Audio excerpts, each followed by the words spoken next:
So learning, whether it is active learning like speaking or writing, or passive learning like listening or reading, learning is purely an act of practice. And practice has to do a lot of serious things, like the first and foremost thing of any sort of practice or learning is that it will ought to motivate the learners. And the way of motivation must be coming from the learners themselves. Sometimes the teacher's motivation won't work in the life or in the life activities of the learners. When the teacher comes and says, I'm from University of Rajshahi, or I'm from Jahangirnagar University, or I'm from Dhaka University, or I have just finished my higher studies from the overseas, the students get awestruck.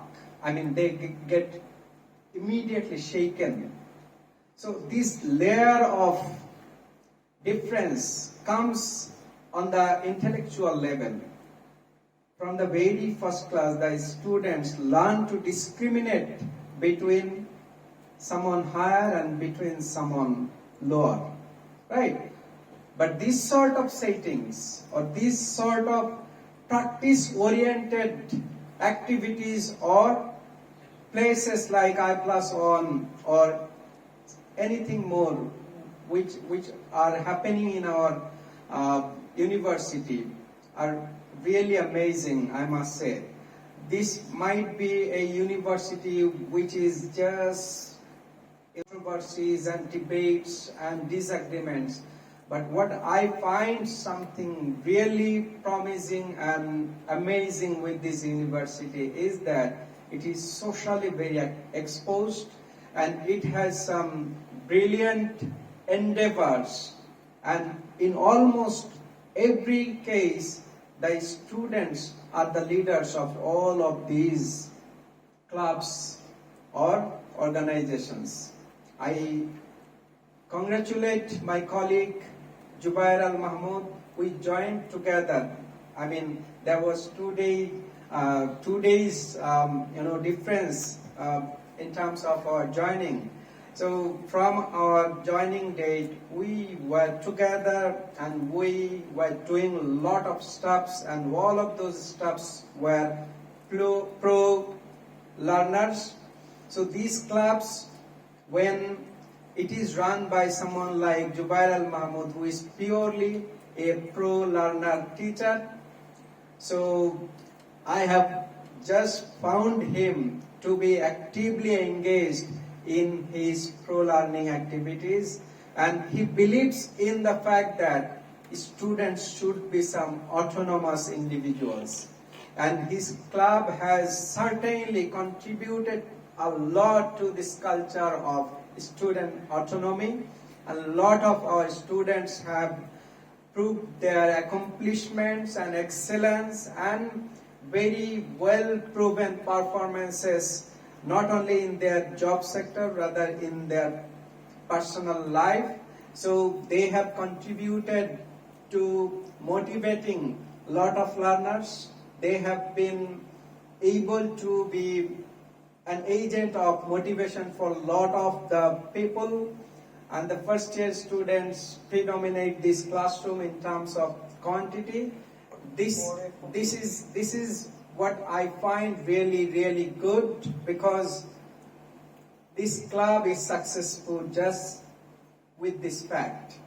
The budding and young learners are coming, and they are just getting actively part of this wonderful club. They will learn and they will leave the legacy for the upcoming learners.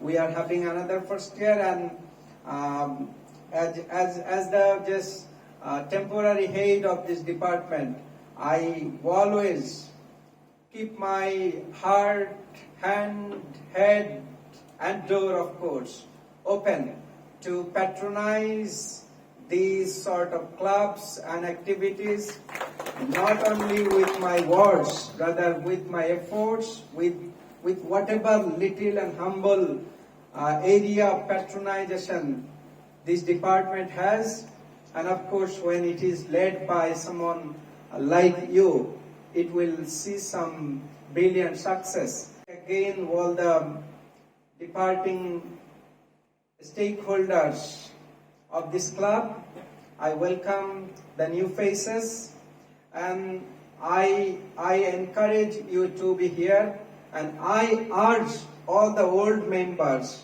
to motivate the young learners to be with these sort of clubs. And there is a sort of caution from my part. The caution or the warning is, with every sort of organization, whether intellectual or artistic or political or creative or critical, there is a downfall of people's response with this sort of clubs. We suffer a lot of inconsistencies from the part of the students, and we cannot hold them responsible for this inconsistency.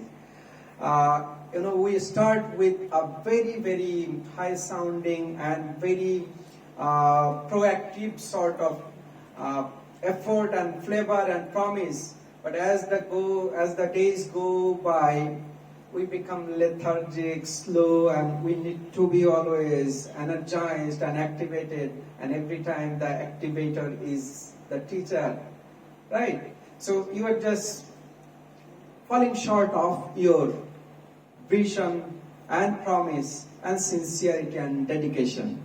So every organization is suffering at every university is because our motivation is going deviated.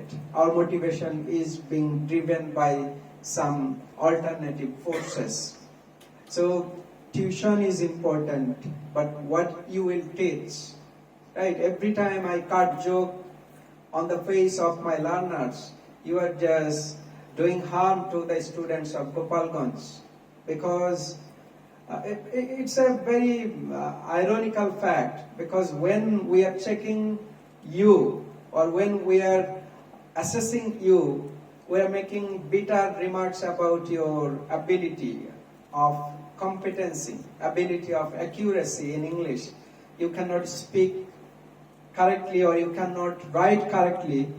How then you are teaching the students? And your students are going to university, right? Your students are studying in the educational institutions. So yes, it's an act of commitment. The act of commitment can be pure if you consistently be with this sort of pure pro-learning practices. Thank you all for inviting me, and I apologize because I have lengthened my speech, and it has been an impromptu speech. I apologize if there is any inconsistency or hurting element in my speech. And one thing that I just follow is that without any preparation, I don't like to encounter my learners, because I know they are better speakers, they are better learners, and they are better prepared for embracing a better future. Thank you again.